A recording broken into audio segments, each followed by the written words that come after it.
Assalamualaikum warahmatullahi wabarakatuh. Kepada yang terhormat Bapak atau Ibu dosen, penguji uji kinerja pada PPG Transformasi Pendidikan Agama Islam tahun 2025. Perkenalkan, nama saya Abdul Rosik, mahasiswa PPG PAI tahap 3 tahun 2025 di LPTK Universitas Islam Negeri Sunan Ampel, Surabaya dengan NEM 0621082527. Pada hari ini tanggal 10 Oktober tahun 2025 akan melaksanakan praktik pembelajaran dalam rangka penilaian uji kinerja di SMP Nahdlatul Muqtadiin kelas 7 dengan tema mempraktekkan sholat fardu dengan khusyuk. Semoga bermanfaat. Terima kasih. Assalamualaikum warahmatullahi wabarakatuh. Waalaikumsalam warahmatullahi wabarakatuh. Apa kabar hari ini? Baik. Sehat semua ya? Sehat. Untuk kali ini kita masuk ke pertemuan yang kedua ya, di bab 3 mata pelajaran mata pelajaran PAI Pendidikan Agama Islam untuk kelas 7. Nah, sebelum mata pelajaran dimulai, dipersilakan untuk baca doa terlebih dahulu. Dipersilakan saya mungkin untuk baca doa. Sebelum pelajaran dimulai, marilah kita membaca doa bersama-sama. Berdoa mulai. Bismillahirrahmanirrahim. Raditu billahi rabba wa bil islami dina wa bi Muhammadin nabiyyan wa rasula. Rabbi zidni ilma warzuqni fahma. Amin. Allahumma nawwir qalbi binuri hidayatika kama nawwartal arda binuri syamsika birahmatika ya arhamar rahimin. Nawaitu ta'alluma bi'ihdai kalimatillah fardhan lillahi ta'ala.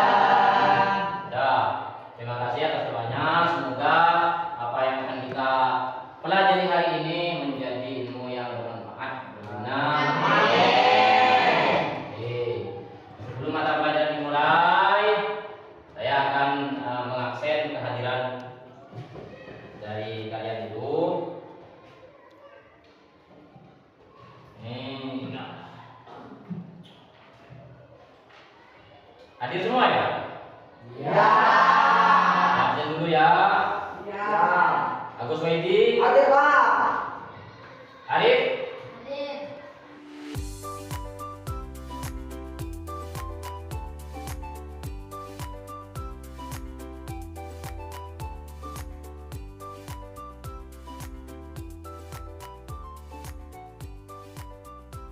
Oh, berarti hadir semua ya? Ya. Oke, kita lanjut ke pembelajarannya. Ini pembelajarannya tentang mempraktekkan sholat fardu dengan khusyuk. Ini adalah pertemuan kita yang pertama, ya, yang kedua maksud saya. Ini adalah pertemuan kita yang kedua. Pertemuan pertama kemarin tentang apa? Pertemuan pertama kemarin Memahami makna dan ketentuan sholat fardu. memahami makna dan ketentuan sholat fardu. Nah, dari itu semua, dari materi yang pertemuan kemarin itu kan ada yang disebut tentang syarat wajibnya sholat, ada syarat sahnya sholat. Nah, syarat wajibnya sholat itu apa saja? Berakal. Ada lagi? Balik lagi. Beragama Islam itu adalah beberapa syarat wajibnya sholat. Ada juga syarat sahnya sholat. Syarat sahnya sholat itu apa saja? Ada yang tahu? Ya, Pak. Apa? Kenapa? Menutup aurat. Menutup aurat. Lagi?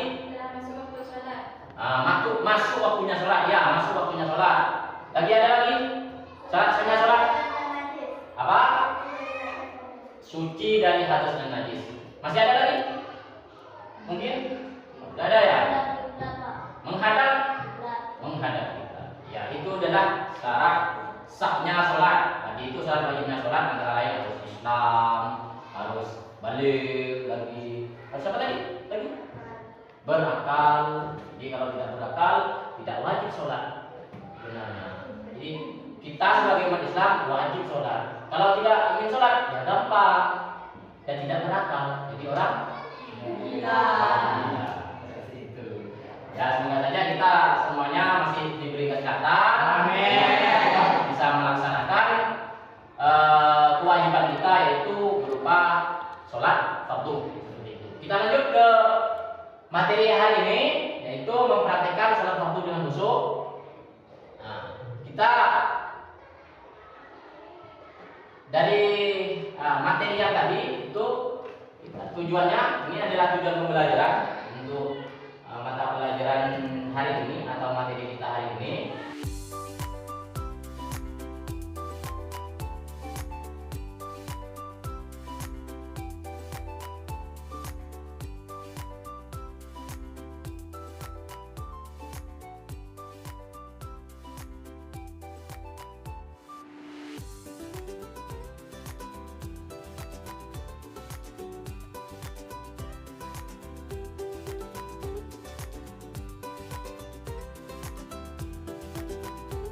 Ini sholat fardu.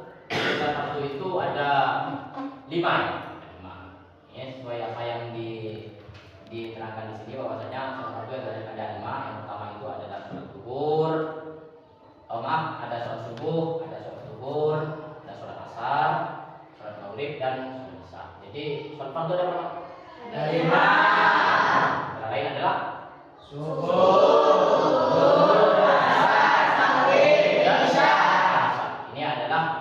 sholat fardu yang wajib kita kerjakan sehari semalam. Rukun sholat itu ada 12 ini.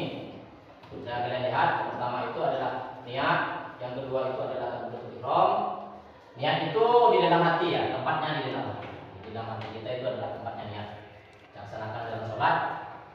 Terus niat itu harus niat sholat yang dituju. Misalnya sholat subuh, maka niatnya sholat subuh. Kalau sholat zuhur, ada yang bisa bacakan niatnya sholat subuh? Ada yang tahu? Ada yang tahu? Saya, Pak. Oke. Silakan untuk dibacakan niatnya sholat subuh. Ismail. Usolli fardhu subhi rak'ataini mustaqbilal qiblati adaan imaman lillahi ta'ala. Kalau jadi imam, kalau jadi makmum, Makmuman lillahi ta'ala. ya itu kalau jadi imam yang tadi. Kalau jadi makmum ya makmuman lillahi ta'ala. Kalau misalnya sholat sendiri bagaimana? Ya, Pak. Ya, yuk sholat sendiri. Niat sholat subuh. Usalli fardhu subhi rak'ataini mustaqbilal qiblati adaan lillahi ta'ala. Ya, cukup seperti itu saja. Kalau sholat sendiri tanpa menjadi makmum atau menjadi sepertinya Ismail sering jadi makmum ya. Ya. Bacaan. Terus niat itu dilakukan bersama dengan takbir. Niat ketika kita bertakbir maka niatnya dilanjuti bersama dengan takbir. Selanjutnya, terus takbiratul ihram ini adalah rukun salat yang kedua. Mengangkat kedua tangan sambil mengucapkan Allah. Ini angkat tangannya sambil mengucapkan Allah. Ini menandakan bahwasanya kalau sudah kita takbiratul ihram maka berarti sholat kita sudah dimulai. Ya.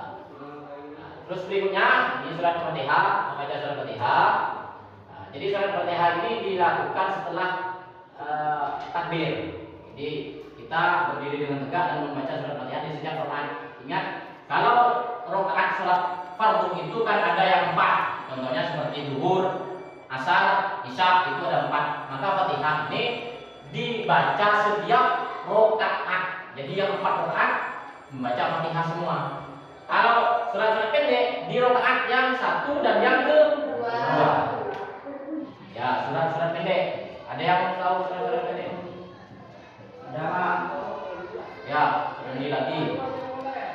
Ayo baca apa? Bismillahirrahmanirrahim. Pendek. Allahu ahad, Allahu samad, lam yalid wa lam yulad wa lam yakul lahu kufuwan ahad. Ya, itu surat pendek. Surat pendek ini apa namanya? Surat Al-Ikhlas. Ini namanya surat Al-Ikhlas. Itu termasuk dalam surat-surat pendek. Nah, ini buku yang keberapa ini? Buku sholat yang berapa? Yang keempat. Rukun sholat yang keempat itu adalah ruku. Bagaimana ruku itu atau gerakan ruku? Itu membungkuk dengan punggung lurus. Jadi harus lurus, punggungnya lurus. Membungkuk dengan lurus dan tangan di lutut. Jadi seperti ini. Jadi punggungnya lurus dan tangan ada di lutut. Bacaannya adalah subhana rabbiyal wa bihamdihi. Ini sebenarnya dibaca satu kali tidak masalah karena ini yang wajib itu adalah satu kali. Yang 3 kali berarti sunnah. Kalau dibaca 3 kali kita dapat kesunahan. Yang kelima i'tidal itu setelah rukuk kita berdiri sambil membaca Allah liman hamidah. Diikuti dengan setelah kita angkat tangan terus Allah liman hamidah, maka diikuti dengan bacaan Rabbana lakal hamd. Rukun salat yang keenam adalah sujud. Bersujud dengan dahi, terus hidung. Ini semuanya harus menyentuh tanah, menyentuh lantai atau tanah. Misalnya seperti itu. Bersujud dengan dahi, hidung, kedua tangan, lutut, dan ujung kaki. Jadi ujung kaki itu harus menyentuh semuanya ke lantai. Ini adalah sujud. Terus membaca apa bacanya? Gimana? Subhana rabbiyal a'la dibaca 3 kali. Ini sunnah juga dibaca 3 kali. Nah, ini adalah duduk di antara 2 sujud. Di antara 2 sujud ini bagaimana caranya? Itu adalah duduk dengan menduduki kaki kiri. Kaki kiri diduduki, sedangkan kaki kanan itu ditegakkan. Kaki kiri diduduki, kaki kanan ditegakkan. Terus bacanya adalah Rabbik firli warhamni wajburni warhamni wa'afini wa'afini. Ini adalah duduk di antara 2 sujud. Nah, tasyahud ini ada 2, ada tasyahud awal, ada tasyahud akhir. Tasyahud awal dilakukan pada rakaat kedua saat salat. Pada saat tasyahud awal itu dilakukan pada rakaat kedua. Pada rakaat kedua dalam salat itu dengan lebih dari 2 rakaat. Kalau lebih dari 2 rakaat. Kalau 1 rakaat tidak ada tasyahud awal, tasyahud akhir. Rukun salat yang terakhir yaitu salam. Salam ini setelah tasyahud akhir. Misalnya salam ke kanan, lalu salam ke kiri. Ini menandakan bahwa salat sudah selesai. Salat sudah selesai. Itu ya, ini menandakan bahwasanya salat telah selesai. Kalau sudah salam baik itu ke kanan, kemudian ke kiri. Ini adalah praktik salat fardu. Jadi ini hal-hal yang dapat membatalkan sholat. Yang pertama itu hadas. Hadas itu ada hadas besar, ada hadas kecil. Hadas besar contohnya seperti apa? Head, nifas. Hadas kecil itu artinya kita tidak punya wudhu, namanya hadas kecil. Terus terkena najis itu juga dapat membatalkan sholat. Terus terbukanya aurat ini kalau tidak cepat kalian tutupi. Misalnya auratnya tersingkap. Kalau laki-laki kan dari mana auratnya laki-laki? Sampai Berbicara dan sholat tidak boleh. Ini juga bisa membatalkan sholat. Harus makan dan minum. Makan dan minum dalam sholat itu bukan pas ngambil makanan makan, bukan seperti itu. Bukan pas ngambil air minum, bukannya seperti itu. Makan dan minum dalam sholat kadang-kadang orang setelah makan lalu langsung sholat kan. Nah, kadang-kadang masih ada sisa-sisa makanan di dalam geraham, di dalam mulut atau di sela-sela gigi. Maka itu yang dinamakan makan dan minum dalam sholat. Maka itu tidak boleh dimasukkan ke dalam perut. Maka harus dimuntahkan. tertawa terbahak-bahak, tertawa. Kalau cuma senyum misalnya itu makruh. Kalau tertawa terbahak, itu dapat membatalkan. Ya benar, itu dapat membatalkan. Terus yang berikutnya adalah bergerak terlalu banyak. Ini bergerak terlalu banyak. Ketentuan dalam sholat bergerak itu maksimal 2 kali. jangan sampai 3, 2. 3 itu sudah membatal. Terus yang berikutnya adalah berubah niat. Berubah niat artinya ini kan niatnya berubah-ubah. Niatnya seperti saya batal niat, batal sholat. Kenapa? Karena terkena najis. Maka niat keluar dari sholat. Terus membelakangi kiblat. Boleh membelakangi kiblat. Maka batal sholatnya kalau membelakangi kiblat. Misalnya kalau sini kan menghadap ke barat. Misalnya kalian sholat menghadap ke timur, bisa batal sholat. Terus meninggalkan rukun sholat satu saja ditinggalkan maka batal. Contohnya seperti yang saya sampaikan tadi, Fatihah ditinggalkan. Ruku tidak melaksanakan ruku. Sujud tidak melaksanakan sujud. Maka batal sholatnya. Terus yang terakhir yang dapat membatalkan sholat itu adalah murtad. Murtad ini keluar dari Islam. Ini sudah jelas kalau yang ini batal karena dia sudah tidak Islam lagi. Seperti yang menjadi syarat wajibnya sholat yang tadi itu apa? Islam. Ini makruhnya dalam sholat. Hal-hal yang dapat makruh dalam sholat, menoleh atau melirik tanpa kebutuhan. Menoleh atau melirik itu makruh. Tanpa ada hal-hal yang mundur, banyak bergerak tanpa hajat. Nah itu tadi pembahasan yang kita pembahasan tentang mempraktikkan sholat fardu dengan khusyuk. Nah sebelum pelajaran ini kita tutup, nah, mungkin ada yang ingin kalian tanyakan. Saya Pak. Mungkin ada yang ingin tanyakan.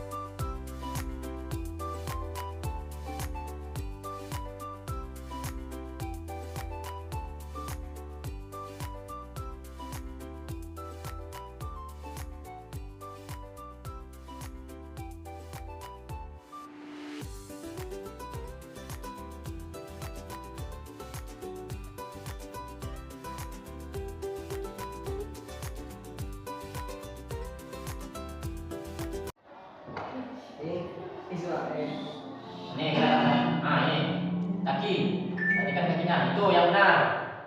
Jadi gerakan kaki itu yang benar seperti yang tadi, contoh yang tadi. Nah, jangan dilebarkan di depan, tapi diluruskan. Ini gerakan untuk kaki. Berikutnya.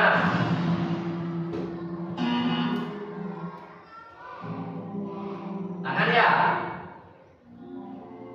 Tadi sholat, kaki, tangan diperhatikan tangannya, jangan gini.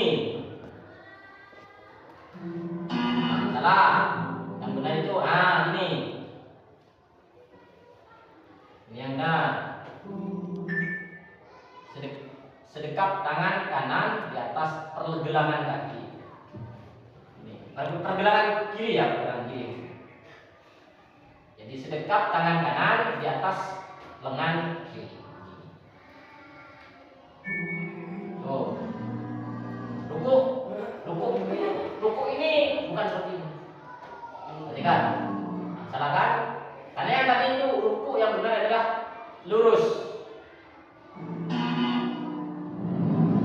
Nah, itu. Terus tangan diletakkan di lutut. Ini gerakan ruku. Nah. Jangan diletakkan, terus tangan jangan gini. Yang benar seperti ini. Diluruskan ke bawah. Tangannya itu diluruskan ke bawah. Terus bagaimana dengan sujud? Jangan nyentuh apa ini? Siku, jangan nyentuh lantai. Tidak boleh nyentuh lantai. Sujud itu jangan siku jangan letakkan ke lantai, tapi diangkat. Nah ini diangkat kan? Ini gerakan sholat yang benar. Nah untuk kaki bagaimana ketika sujud? Jangan dijumpaikan seperti ini. Nah, tapi ditegakkan. Sekiranya apa ya? Jari-jari kaki itu menghadap ke depan. Kalau gitu ada tugas yang perlu kalian isi sesuai dengan mata pelajaran yang kita sampaikan hari ini. Silakan untuk isi, nanti dipresentasikan per kelompok saja.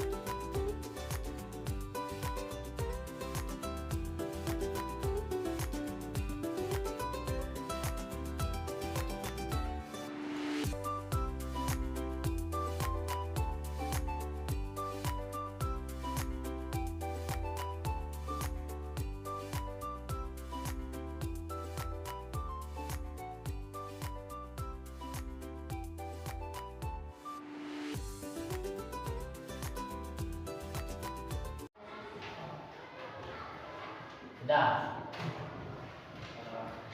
Itu pelajaran yang kita hari ini. Terus berikutnya ini refleksi ya. Dari pembelajaran yang kalian pelajari hari ini, apa yang dapat kalian pelajari dari yang mata pelajaran yang tadi? Makruhnya sholat. Yang kalian ingat apa saja makruhnya sholat? Yang membatalkan sholat. Membatalkan sholat apa saja? Yang kalian ingat? Yang membatalkan sholat apa saja? Yang tadi itu? Berbicara. Makan dan minum. Bergerak lebih dari 3 kali atau terlalu banyak bergerak. Itu yang membatalkan sholat. Kalau yang makruh sholat?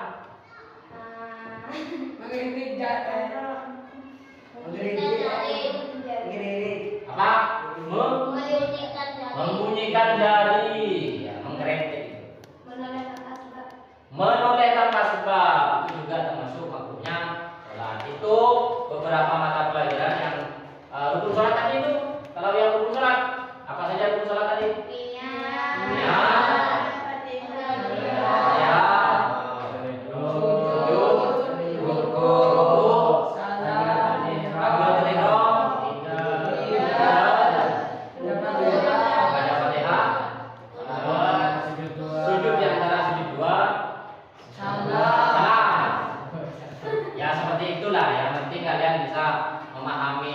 Meskipun tidak berurutan, kalian sudah paham.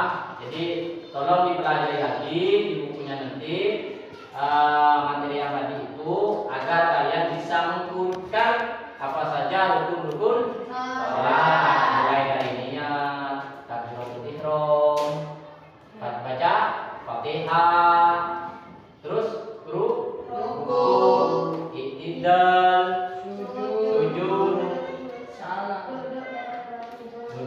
sujud, lalu ya ayat akhir lalu salam.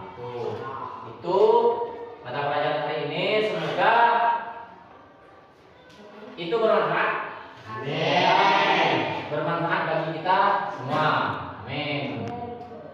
Marilah kita akhiri pembelajaran hari ini dengan pembacaan doa. Bismillahirrahmanirrahim.